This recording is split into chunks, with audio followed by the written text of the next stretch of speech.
अच्छा जरताज साहब, थोड़ा सा आप खैबर पख्तूनख्वा के हवाले से आपसे जानना चाहेंगे। गंडापुर साहब की नॉमिनेशन के बाद हमने देखा था कि कुछ सख्त बयानात उन्होंने दिए थे और उनकी पर्सनैलिटी के हिसाब से वो पूरे भी उतरते हैं, जिस तरह की उनकी बॉडी लैंग्वेज होती है और जो गुफ्तगू वो करते हैं। लेकिन लगा ये कि अपनी वजारत के ओहदे का हलफ उठाने के बाद उनकी टोन में बड़ी तब्दीली आई और बड़ी नरमी से वो बात करते रहे। गुज़िश्ता रोज़ की जो मुलाकात थी प्राइम मिनिस्टर साहब की और वज़ीर आला साहब की, उसके बाद क्या लग सकता है कि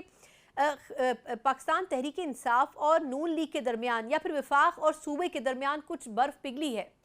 देखिए सना, नज़र भी आना चाहिए। जब हम एग्रेसिव सियासत करते हैं तो कहते हैं आप लोग किसी के साथ बैठते नहीं हैं, और जब बैठ जाते हैं तो कहते हैं ये गद्दार है। ये जो गद्दारी के फतवे लग जाते हैं या आइसोलेशन में जाके कह जाते हैं कि आप लोग किसी के साथ बैठते नहीं हैं,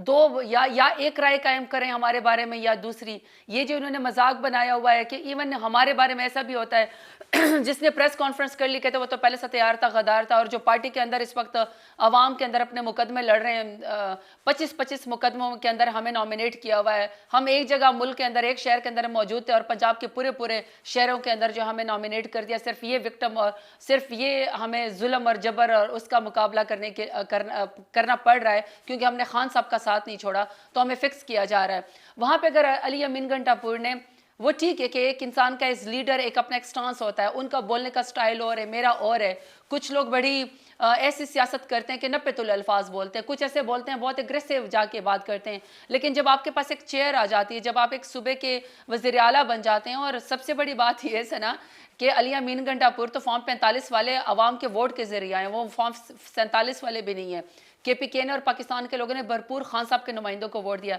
तो जब वो वज़ीर आला के मनसब पे बैठ गए और जब उन्होंने ब्रीफिंग ली है तो उनको पता चला है ना कि NFC अवार्ड में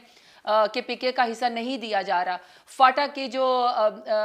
फाटा को जब वो मर्ज किया गया था, जो उनके डेवलपमेंट के पैकेज थे वो अभी तक नहीं दिए गए। अब आते ही जो उन्होंने 10 लाख के हेल्थ इंश्योरेंस का यकम रमज़ान मुबारक से ऐलान कर दिया, तो और पनागाह और लंगर खाने उन्होंने खोल दिए, मुफ्त इलाज शुरू हो गया।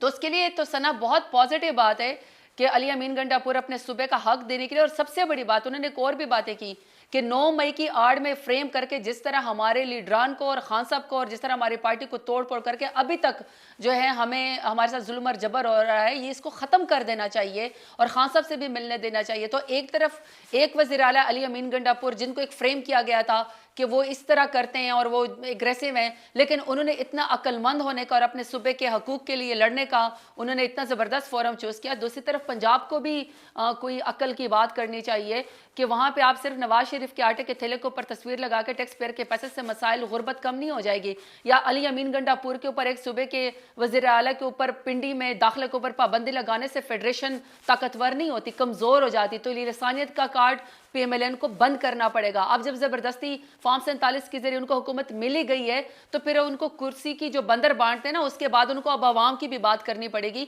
तो मैं तो अप्रिशिएट करती हूँ अली अमीन गंडापुर ने जो अपने हक के लिए, खान साहब के हक के लिए, अपने वर्कर के हक के लिए और सूबे के हकूक़ के लिए बात की है। आप दुरुस्त